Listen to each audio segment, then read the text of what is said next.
Trichy SRM hotel குத்தகை காலம் முடிந்துவிட்ட நிலையில் 38 கோடி ரூபாய் நிலுவை வைத்துள்ளதாக தமிழக அரசு விளக்கமளித்துள்ளது. இது தொடர்பாக வெளியிடப்பட்டுள்ள அரசின் செய்திக்குறிப்பில், தமிழ்நாடு சுற்றுலா வளர்ச்சிக் கழகத்திற்கு சொந்தமான 4.70 ஏக்கர் நிலம் 1994ஆம் ஆண்டு எஸ்ஆர்எம் நிறுவனத்திற்கு குத்தகைக்கு விடப்பட்டதாக தெரிவிக்கப்பட்டுள்ளது.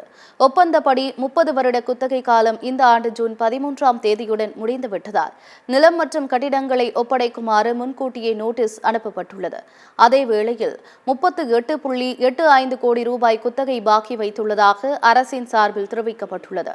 குத்தகை காலம் முடிவடைந்த நிலையில் எஸ்ஆர்எம் நிறுவனமும் முறையாக குத்தகை தொகை செலுத்தவில்லை என்றும் குறிப்பிடப்பட்டுள்ளது. உண்மை இவ்வாறு இருக்க, எஸ்ஆர்எம் ஹோட்டல் சார்பாக தவறான தகவல் பரப்பப்படுவதாக சுற்றுலா வளர்ச்சிக் கழகம் தெரிவித்துள்ளது. தமிழ்நாடு சுற்றுலா வளர்ச்சிக் கழகத்தின் அரசாணை மற்றும் ஒப்பந்தப்படி முறையான நடவடிக்கை எடுக்கப்பட்டுள்ளதாக அதில் தெரிவிக்கப்பட்டுள்ளது.